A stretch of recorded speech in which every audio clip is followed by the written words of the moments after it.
જય ભારત મિત્રો, આપણે કેમિસ્ટ્રીની અંદર કેમિકલ બોન્ડિંગ અને મોલેક્યુલર સ્ટ્રક્ચર નામનું ચેપ્ટર લાસ્ટ ટાઈમમાં સ્ટાર્ટ કર્યું હતું. તો આજે એ ચેપ્ટર આપણે કન્ટિન્યુઅસ કરીએ. હવે કન્ટિન્યુઅસ કરતા પહેલા એકવાર ફાસ્ટ રિવિઝન મારી લઈએ. તો ભાઈ આપણું ચેપ્ટર છે કેમિકલ બોન્ડિંગ અને મોલેક્યુલર સ્ટ્રક્ચર. તો કેમિકલ બોન્ડિંગ એટલે શું એ આપણે જોઈ ગયેલા છીએ, અને મોલેક્યુલર સ્ટ્રક્ચર કે મીન્સ કે કેમિકલ બોન્ડિંગ થઈને જે નવો મોલેક્યુલ બને છે, નવો અણુ બને છે, નવું સંયોજન બને છે, તો એનું રચના કઈ રીતના હશે, મીન્સ કે એનું સ્ટ્રક્ચર માળખું કેવું હશે તે આપણે જોવાનું છે. હવે છે સૌથી પહેલા એવું હતું Kossel Lewis approach to chemical bonding. તો આમાં શું હતું, સૌથી પહેલા તો આપણે એવું જોયું કે કોઈ પણ પરમાણુ છે ને તેની બાહ્ય કક્ષામાં પૂરેપૂરા ઇલેક્ટ્રોન ભરી લેવાની અથવા તો સમાવવાની વૃત્તિ ધરાવે છે, અને તે પૂરેપૂરા ઇલેક્ટ્રોન એની અંદર સંતૃપ્ત થઈ જાય અને એ કેવા બને છે, સ્ટેબલ. એટલે કોઈ પણ તત્વનો પરમાણુ સ્ટેબલ થવાની ટ્રાય કરે છે. હવે સ્ટેબલ થવા માટે આપણે જોયું હતું ઓક્ટેલનો રૂલ. તો ઓક્ટેલનો રૂલ શું હશે, તો ઓક્ટેલનો રૂલ એટલે એવો કે કોઈ પણ તત્વના પરમાણુ એની બાહ્ય કક્ષામાં 8 ઇલેક્ટ્રોન પૂર્ણ કરવાની વૃત્તિ ધરાવીને તેના નજીકના નિષ્ક્રિય વાયુ જેવી ઇલેક્ટ્રોન રચના પ્રાપ્ત કરીને સ્ટેબલ મીન્સ કે નિષ્ક્રિય થવાનું ગુણધર્મ ધરાવે છે, જેને કહેવાય છે ઓક્ટેલનો નિયમ. હવે ઓક્ટેલનો નિયમ તો એ વાત થઈ ગઈ ઓક્ટેલનો નિયમની. હવે અમુક પરમાણુ હોય છે તે દ્વિપરમાણુ મીન્સ કે હાઇડ્રોજન હોય તો H2 ફોર્મમાં જ હોય, ઓક્સિજન પણ H2 માં હોય, ફ્લોરિન પણ H2 માં હોય, Cl2 પણ H2 માં હોય. તો એ શું કરે છે, એકબીજા સાથે ઇલેક્ટ્રોનની શેરિંગ કરીએ છીએ. જે આપણે લાસ્ટ લેક્ચરમાં જોઈ ગયા કે હાઇડ્રોજનની બહારની કક્ષામાં 1 ઇલેક્ટ્રોન છે, તો એને અષ્ટક રચના, આમાં તો અષ્ટક નહીં આવે, આમાં 2 અણુ છે, એટલે એને બહારની કક્ષામાં 2 ઇલેક્ટ્રોન પૂર્ણ કરવા માટે એ શું કરશે, એની જેવા બીજા હાઇડ્રોજન પરમાણુને ગોતશે અને બંને 1-1 ઇલેક્ટ્રોન શેર કરી નાખશે. એટલે બંનેની બાહ્ય કક્ષામાં 2 ઇલેક્ટ્રોન થઈ ગયા અને બનાવી દેશે H2 અને નિષ્ક્રિય વાયુ નિયોન જેવી ઇલેક્ટ્રોન રચના પ્રાપ્ત કરી લેશે.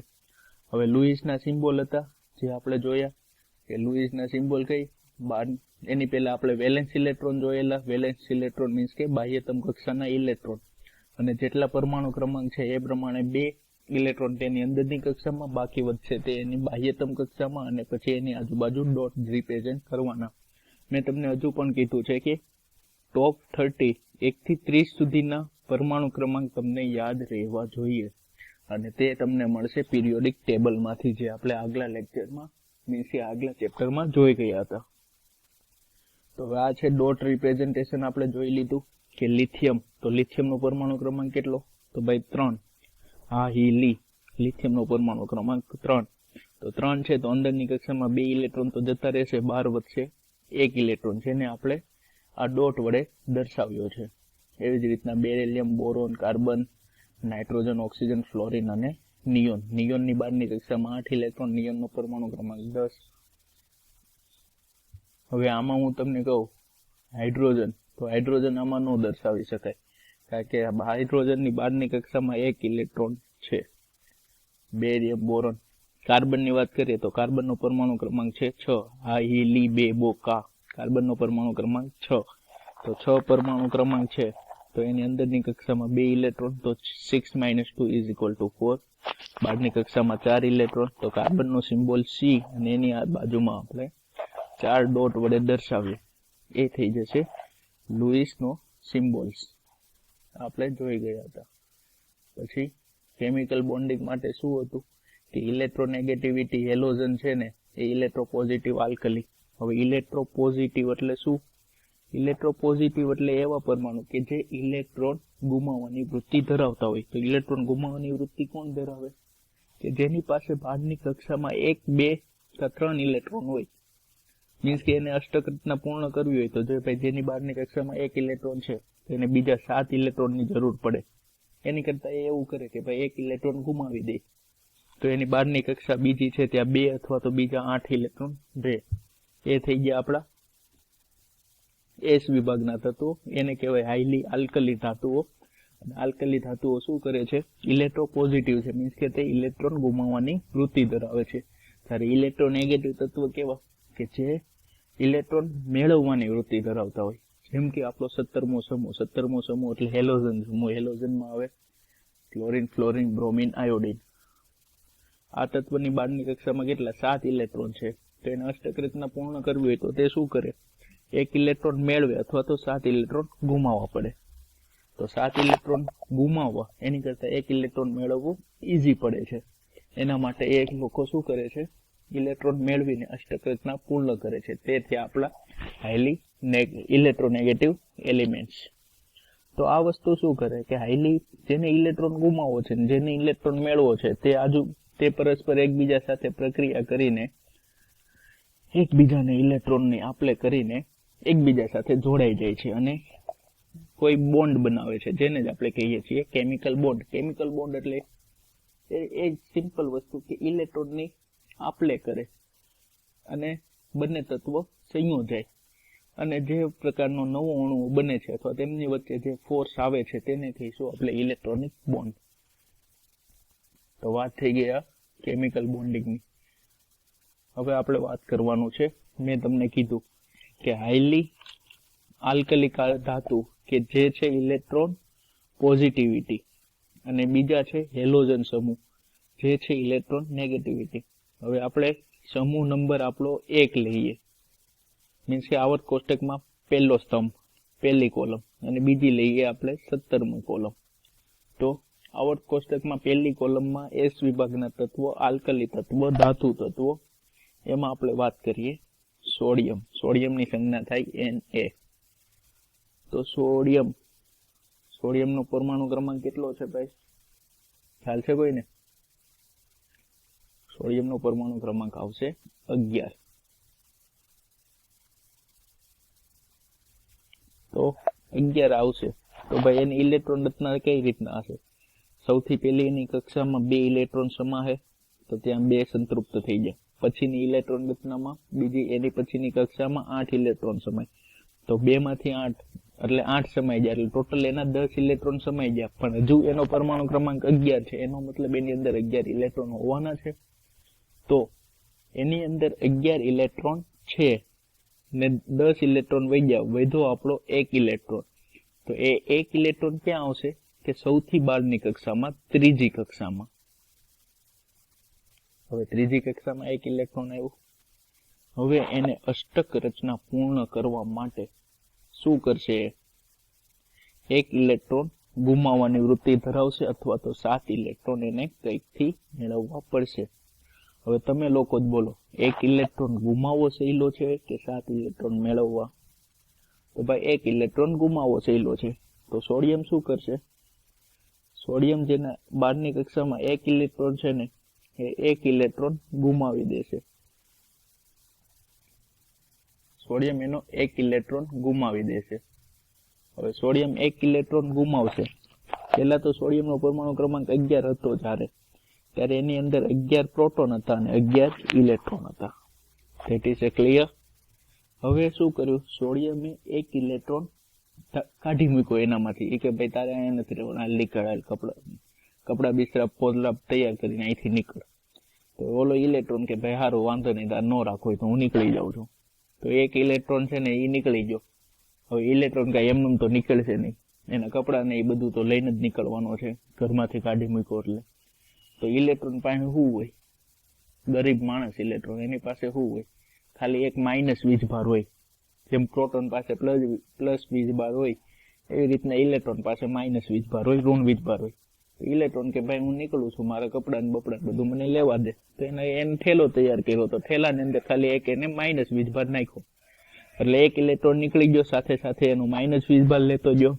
અને સોડિયમ છે, પછીનું સોડિયમ જો ઇલેક્ટ્રોનને કાઢી મૂક્યો, એના પછી સોડિયમની પાસે શું વધ્યું? તો ભાઈ 11 પ્રોટોન તો પહેલા હતા એ તો વધ્યા, પણ ઇલેક્ટ્રોન 10 જ વધ્યા, કારણ કે 1 ઇલેક્ટ્રોન તો એનો ઋણ વીજભાર લઈને જતો રહ્યો. ક્લિયર છે અહીંયા સુધી? હા, તો આગળ વધીએ. તો સોડિયમ પાસે વધ્યું શું? 11 ઇલેક્ટ્રોન વધ્યા, 11 પ્રોટોન વધ્યા અને 10 ઇલેક્ટ્રોન વધ્યા. તો એ સ્ટેબલ નો થયો. ભલે એની પાસે ઇલેક્ટ્રોન રચના થઈ ગઈ 2 8 જેવી એની ઇલેક્ટ્રોન રચના થઈ ગઈ. છેલ્લી કક્ષાને 1 ઇલેક્ટ્રોન એને કાઢી મૂક્યો એટલે ત્રીજી કક્ષા જ વહી ગઈ એની. એટલે એની પાસે ઇલેક્ટ્રોન રચનામાં કેટલા 10 ઇલેક્ટ્રોન થઈ ગયા. પહેલાની અંદર 2, બાકીની બીજી કક્ષામાં 8 ઇલેક્ટ્રોન. ઇલેક્ટ્રોન રચના એની નિષ્ક્રિય વાયુ જેવી થઈ ગઈ, પણ તો એ સ્ટેબલ નહીં થાય. શું કામ એને નહીં થાય? કારણ કે ઇલેક્ટ્રોન એનો વીજભાર લઈને નીકળો. તો સોડિયમ પાસે પોઝિટિવ વીજભાર રહી ગયો, કારણ કે 11 પ્રોટોનની સામે 10 જ ઇલેક્ટ્રોન રહ્યા. તો એક પોઝિટિવ રહ્યો ને ચાર્જ, એટલે એ કહેવાશે Na+. જેને આ રીતના આપણે દર્શાવીએ છીએ Na+. હવે Na+ એટલે કયો? કેટાયન બનો કે એનાયન બનો? તો ભાઈ એનાયન બનો, મીન્સ કે પોઝિટિવ ચાર્જ બનાવ્યો એને. હવે આપણને ખબર છે કે જેની ઉપર વીજભાર હોય ને એ કેવું હોય ખબર? બહુ હલનચલન કરે એવું, બહુ એક્ટિવ તત્વ કહેવાય. એ બહુ એક્ટિવ કહેવાય, એ કઈ શાંત ના બેસી શકે. તો આ સાઈડ થી આપણે Na+ તો બની ગયો, બરોબર છે. Na+ કઈ રીતના બને છે તે ઇલેક્ટ્રોનને કાઢી મૂકે. હવે આવશે Cl. તો ક્લોરીન હેલોજન તત્વ, 17મો સમૂહનું બીજું તત્વ. તો એની ઇલેક્ટ્રોન રચના કેટલો? પેલા એનો પરમાણુ ક્રમાંક કેટલો ભાઈ? તો એનો પરમાણુ ક્રમાંક આવશે 17. ઠીક છે. પહેલી કક્ષામાં 2 ઇલેક્ટ્રોન, બીજી કક્ષામાં 8 ઇલેક્ટ્રોન અને બાકી વધેલા 7 ઇલેક્ટ્રોન ત્રીજી કક્ષામાં. સમજાય છે અહીંયા સુધી ક્લિયર? આગળ વધીએ. હવે ક્લોરીનને અષ્ટક રચના પૂર્ણ કરવું હોય તો શું કરવું પડશે? કાં તો 7 ઇલેક્ટ્રોન ગુમાવવા પડશે, અથવા તો 1 ઇલેક્ટ્રોન ક્યાંકથી મેળવવો પડશે. તો એ શું કરશે? 7 ઇલેક્ટ્રોન ગુમાવે કરતા 1 ઇલેક્ટ્રોન મેળવી લેશે. તો ક્લોરીનની 12ની કક્ષામાં 7 ઇલેક્ટ્રોન છે ને, તો એ બધી રખડતો હશે. ક્યાંકથી 1 ઇલેક્ટ્રોન મળી જાય તો આપણું કામ થઈ જાય. ક્યાંકથી 1 ઇલેક્ટ્રોન મળી જાય તો આપણું કામ થઈ જાય. તો એ એવું રખડતો હતો, તો એને રસ્તામાં મળ્યો ઓલો ઇલેક્ટ્રોન. કયો ઇલેક્ટ્રોન? કે સોડિયમે એને ધક્કો મારીને નિસહાય કરીને ઘરની બહાર કાઢી મૂક્યો હતો એ ઇલેક્ટ્રોન. તો ક્લોરીન ભાઈ એને મળ્યો, ઓલો ઇલેક્ટ્રોન રોતો હતો, એ કે મને ઘરમાંથી કાઢી મૂક્યો. તો ક્લોરીન કે કાંઈ વાંધો નહીં, કે આપણા ઘરમાં વી રહેવા, તને રહેવા દઈશ. તો ઇલેક્ટ્રોન કે હાલો વાંધો નહીં, હાલો હું આવી જાઉં છું. તો ક્લોરીને છે ને ઓલા ઇલેક્ટ્રોનને લઈ લીધો એની પાસે, અને એ ઇલેક્ટ્રોન પાસે બેગમાં શું હતું? એક માઇનસ વીજભાર હતો. તો ક્લોરીને ઇલેક્ટ્રોન લઈ લીધો, એના ટોટલ 18 ઇલેક્ટ્રોન થઈ ગયા. 12ની કક્ષામાં 1 ઇલેક્ટ્રોન આવી ગયો અને 18 ઇલેક્ટ્રોન થઈ ગયા, અને નિષ્ક્રિય વાયુ જેવી રચના પ્રાપ્ત કરી દીધી. પણ ઓલો ઇલેક્ટ્રોન આવ્યો એને ઋણ વીજભાર આવ્યો, એટલે Cl- થઈ ગયું. આ રીતના 1 ઇલેક્ટ્રોન ઓલો રખડતો તો એ લઈ લીધો અને Cl- બનાવી દીધું. તો Cl- એ થઈ ગયું. હવે આ પાછો ઋણ આયન બન્યો ક્લોરીન. અને આપણને ખબર છે કે ઋણ આયન મીન્સ કે કોઈ પણ પ્રકારનો આયન હોય એ બધા બહુ ચંચળિયા હોય, મીન્સ કે સ્થિર બેસી ન કે ક્યારેક આમ જાય આખા આડાવડા આટા મારતા હોય. તો હવે વસ્તુ થઈ, સોડિયમ પોઝિટિવ બની ગયો છે, ક્લોરીન નેગેટિવ બની ગયો છે. હવે આવશે અહીંયા કુદરતનો નિયમ. કુદરતનો નિયમ શું કે ભાઈ અલગ અલગ વીજભાર ધરાવતા હોય ને એને એકબીજા પ્રત્યે આકર્ષણ થાય. જેવું તમારામાં છે, આપણામાં છે એવું, કે ભાઈ છોકરાને છોકરી તરફ એટ્રેક્શન થવાનું છે, છોકરીને છોકરા તરફ એટ્રેક્શન થવાનું છે. તો અહીંયા સેમ વસ્તુ આવી, પોઝિટિવ આયન અને નેગેટિવ આયન. આમ સોડિયમ છે ને પોઝિટિવ રખડતો હતો ક્યાંક, આ સાઈડ ક્લોરીન નેગેટિવ બની ગયું. બંનેને એકબીજાને જોયું, એકબીજાની આંખમાં આંખ મળી ગઈ, એકબીજા સાથે ગાઢ પ્રેમમાં ઉતરી ગયા. તો બે ઘર બનાવી લીધું. સોડિયમ કે હું Na+, તો Cl-, એ કે વાંધો નહીં, હાલો હકાવો વાત. તો છેલ્લે એ બે જોડે શું બની ગયા? NaCl +- વી ગયા, બે ના એક બંને બની ગયા NaCl, અને NaCl એટલે આપણું બની ગયું મીઠું. તો આ રીતના ભાઈ ઇલેક્ટ્રોનની આપલે થઈ. આમાં સોડિયમે 1 ઇલેક્ટ્રોન ક્લોરીનને આપી દીધો, ક્લોરીને એ ઇલેક્ટ્રોન લઈ લીધો, અને બંને વચ્ચે એક પ્રકારનું સંયોજન બની ગયું, અને એને આપણે કહીએ છીએ મીઠું. આ વસ્તુ થઈ ગઈ NaCl, મીન્સ કે ક્લોરીનનું કઈ રીતના બનાવટ થાય છે તે ક્લિયર છે અહીંયા સુધી? કોઈ પણ ડાઉટ? વાંધો નહીં, ડાઉટ હશે તો પણ મને તો ઓફલાઈન લેક્ચર છે એટલે સમજાશે નહીં, જ્યારે રૂબરૂ મળશું ત્યારે પૂછી લેજો. આ થઈ ગઈ NaCl ની રચના. તો હવે આપણે કેમિકલ બોન્ડિંગ મીન્સ કે બોન્ડિંગ કઈ રીતના બને છે એ તો જોઈ લીધું કે ઇલેક્ટ્રોનની આપલે કરે છે અથવા ઇલેક્ટ્રોનની ભાગીદારી કરે છે. ટૂંકમાં કે કોઈ પણ બે તત્વના પરમાણુઓ નિષ્ક્રિય મીન્સ કે સ્ટેબલ થવાની ટ્રાય કરે છે અને બોન્ડિંગ બને છે. હવે આપણે જોવાનું છે ટાઈપ્સ ઓફ બોન્ડિંગ મીન્સ કે કેમિકલ બોન્ડિંગ બને છે તો એના કયા કેટલા ટાઈપ્સ હોય છે. તો જનરલી 3 પ્રકારના ટાઈપ હોય છે. પહેલું છે આયોનિક બોન્ડિંગ, બીજું છે કોવેલેન્ટ બોન્ડિંગ અને ત્રીજું છે મેટાલિક બોન્ડિંગ. આયોનિક બોન્ડિંગ એને ગુજરાતીમાં કહેવાય આયનીય બંધ. આયનીય બંધ. હવે આયનીય મીન્સ કે આયોનિક. તો આયોનિક તમે બોલો તો એમાં શું થાય છે?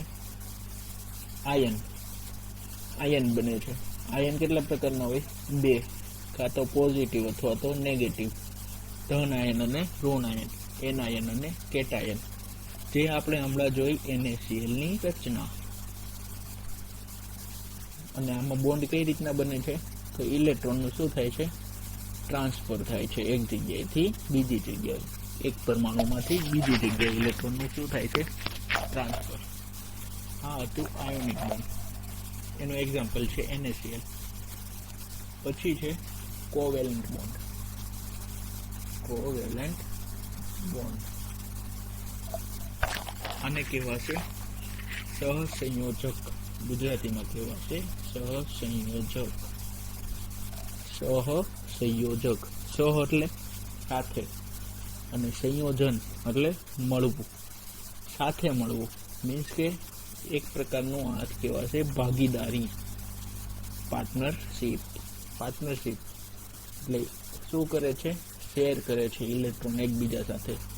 આપણે જોયું હતું હાઇડ્રોજન હંમેશા H2 સ્વરૂપે હોય તો તે શું કરે?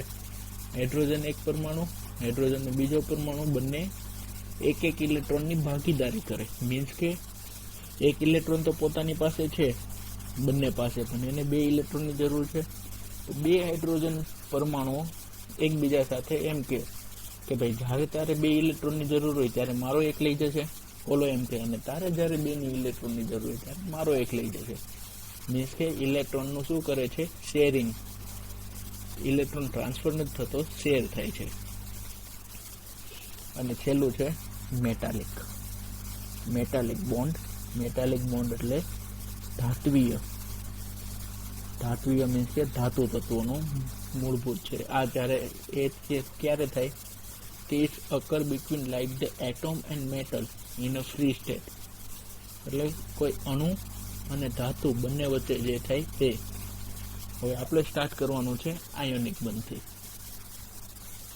તો વાત કરીએ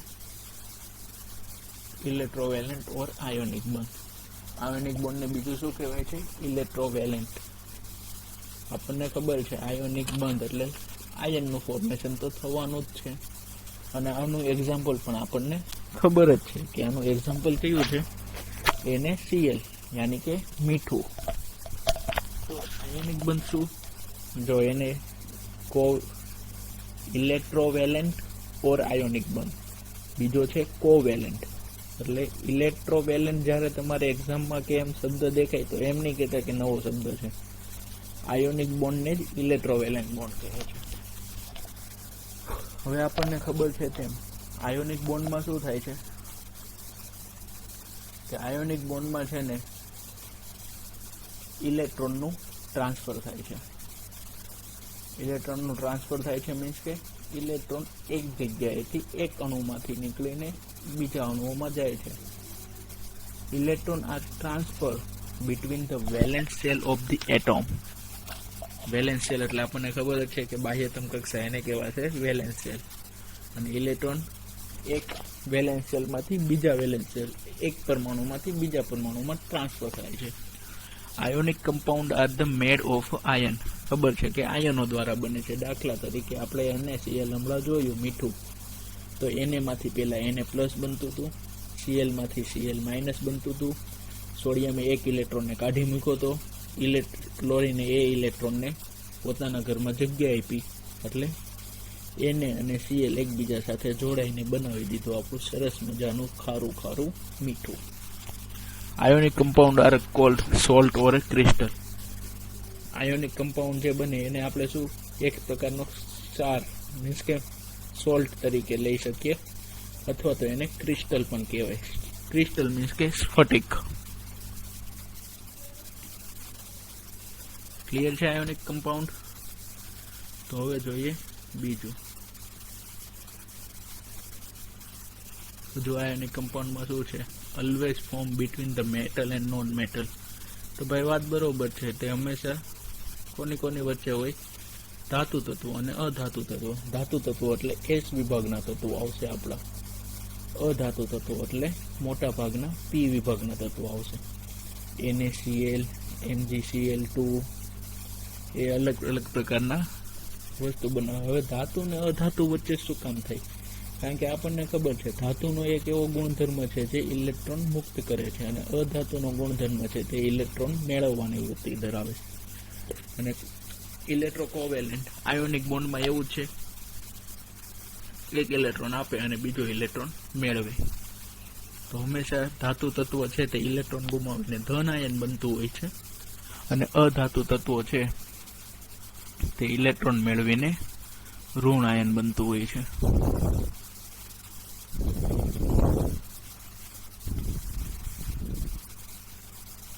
આ થઈ ગયું ઇલેક્ટ્રોકોવેલેન્ટ બોન્ડ. હવે એનું એક જોઈ લઈએ આપણે આયોનિક બોન્ડનું ફોર્મેશન. હમણાં જ વાત કરી હતી તેમ Na ટોટલ કેટલા 11 પરમાણુ. તો અહીંયા આ Na નું ન્યુક્લિયસ, અહીંયા 2 ઇલેક્ટ્રોન હશે, અહીંયા 8 ઇલેક્ટ્રોન અને એક વધ્યો તે 12ની કક્ષામાં, યાની કે ત્રીજી કક્ષામાં ઇલેક્ટ્રોન. આ ઇલેક્ટ્રોન હવે જો એને 10 ઇલેક્ટ્રોન અહીંયા પતી જાય છે, આ ઇલેક્ટ્રોનની અહીંથી કાઢી મૂકે છે, બિચારો ઇલેક્ટ્રોન અહીંથી નીકળી જાય છે. તો ક્લોરીન કે ભાઈ ચિંતા કરવાની જરૂર નથી, મારી પાસે 7 ઇલેક્ટ્રોન છે, મારે 1 ઇલેક્ટ્રોનની આમ પણ જરૂરત છે, તો હું આ ઇલેક્ટ્રોન લઈ લઉં છું. એ કે વાંધો નહીં, એ કે હું કાઢી મૂકું, ત્યારે લેવો એટલે જ, નહીં કાંઈ નહીં. તો આ એને ઇલેક્ટ્રોનને કાઢીને શું બનાવે છે, Na પ્લસ બનાવી દે છે.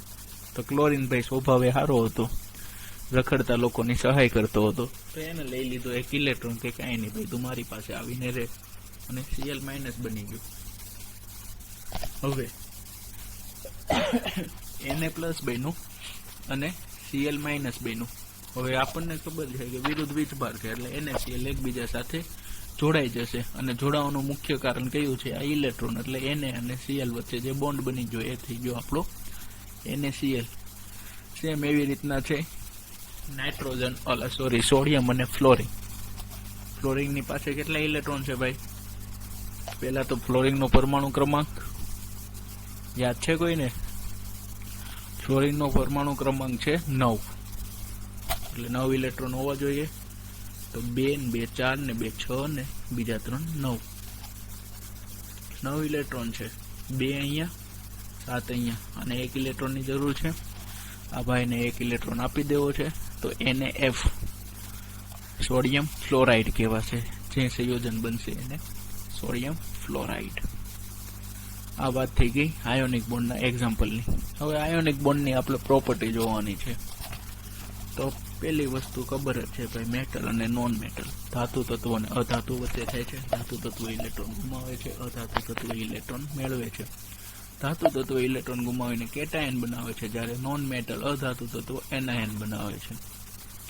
પછી હમણાં આગળ જોયું તેમ ઇલેક્ટ્રો નેગેટિવિટી અને ઇલેક્ટ્રો પોઝિટિવિટી વચ્ચે આ એક પ્રકારનો બોન્ડ બને છે.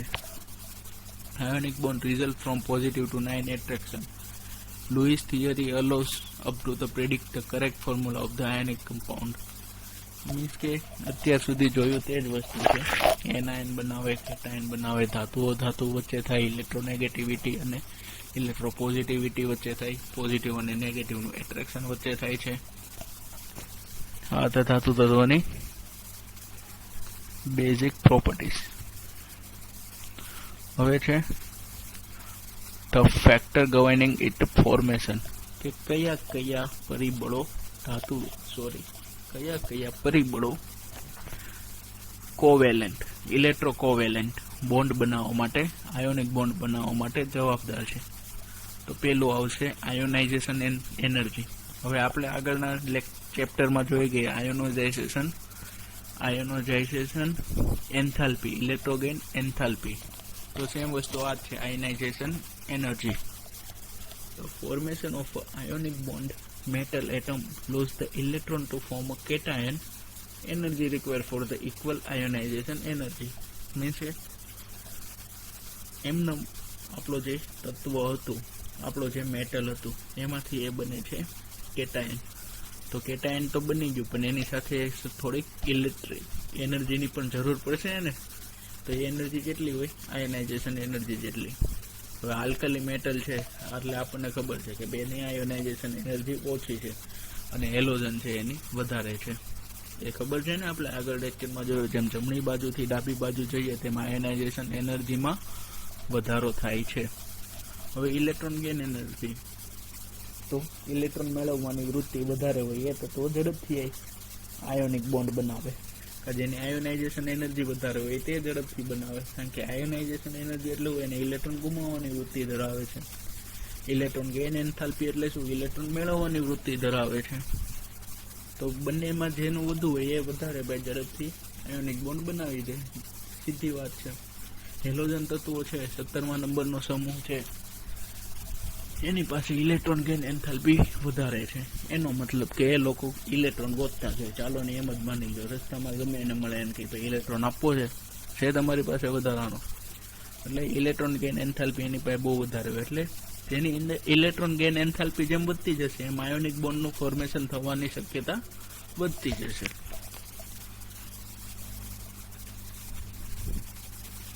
પછી lattice energy, size of the ion અને ચાર્જ ઓન ધ આયન. હવે લેટિસ એનર્જી શું છે? Combination of opposite charge ion from the ionic crystal with the release the energy. Means કે કોમ્બિનેશન જ્યારે થાય છે ઓપોઝિટ ચાર્જ આયનનું અને એક ક્રિસ્ટલ ફોર્મેશન બનાવે છે ત્યારે જે એનર્જી છૂટી પડે છે એને કહેવાય લેટિસ એનર્જી. ધારો કે NaCl બંને જોડાણા, Na પ્લસ અને Cl માઇનસ, અને એ બંને જોડાણા અને મીઠું બનાવ્યું અને ત્યારે જે એનર્જી છૂટી પડે ને એને કહેવાશે લેટિસ એનર્જી. હવે લેટિસ એનર્જી જેની વધારે હશે એ શું કરશે? વધારે મજબૂત તત્વો મીન્સ કે સોલ્ટ બનાવશે, અને જેમ એનર્જી એની વધતી જશે એમ આપણો શું થશે? આયોનિક બોન્ડ કેવો થતો જશે? મજબૂત થતો જશે. પછી છે સાઇઝ ઓફ ધી આયન. તો શું છે? In case of the similar ion internuclear distance is lesser due to the interionic attraction is greater, hence the magnitude of the lattice energy will be larger. હવે જેમ આપણો ion નાનો હશે, means કે sodium છે તો 3 કક્ષા સુધી જાય છે, તો બીજો કોઈ પરમાણુ છે તો 1 કક્ષા સુધી, 2 કક્ષા સુધી જાય છે. તો શું થશે? પ્રોટોન ઇલેક્ટ્રોન વચ્ચેનું આકર્ષણ વધારે થશે, કારણ કે ડિસ્ટન્સ કેવું છે? ઓછું. અને ઓલા મોટા આયનમાં કેવું ડિસ્ટન્સ વધારે જશે, તો એનું આકર્ષણ ન્યુક્લિયસથી કેવું થશે? પહેલાની સરખામણીમાં ઓછું. તો એ મેગ્નિટ્યુડ પણ આધાર રાખે છે. પછી બીજું છે ચાર્જ ઓન ધ આયન. હવે આ છે આયોનિક બોન્ડની પ્રોપર્ટી. આયોનિક બોન્ડની પ્રોપર્ટી શું છે? કે આયોનિક કમ્પાઉન્ડ કેવા હોય? હંમેશા સોલિડ સ્ટેટમાં હોય. જે તત્વ NaCl છે તો આપણું હંમેશા કેવું છે? સોલિડ છે, મીન્સ કે ધન તત્વ છે, મીન્સ કે આપણને દેખાય છે. The network of ion have the defined geometry pattern which depends on the size and charge of the atom. પછી તમને હું ગુજરાતીમાં કહી દઉં બધું. સૌથી પહેલું તો સોલિડ સ્ટેટમાં હોય છે, ક્રિસ્ટલ જેવો એનો આકાર હોય છે, ધાતુ જે કમ્પાઉન્ડ હોય છે તેની અંદરથી ઇલેક્ટ્રિસિટી પસાર થઈ શકે છે, મીન્સ કે વિદ્યુતના વાહકો હોય છે, પાણીની અંદર દ્રાવ્ય થઈ જાય છે, મીન્સ કે પાણીની અંદર પીગળી જાય છે, ઇલેક્ટ્રિક કંડક્ટિવિટી એની હાઈ હોય છે. પછી એનું જે દ્રાવણ બનાવીએ છીએ તે પાછું કેવું હોય છે? એનું જે આયન બનાવીએ છીએ તે પણ કેવું હોય છે? પાણીમાં દ્રાવ્ય હોય છે.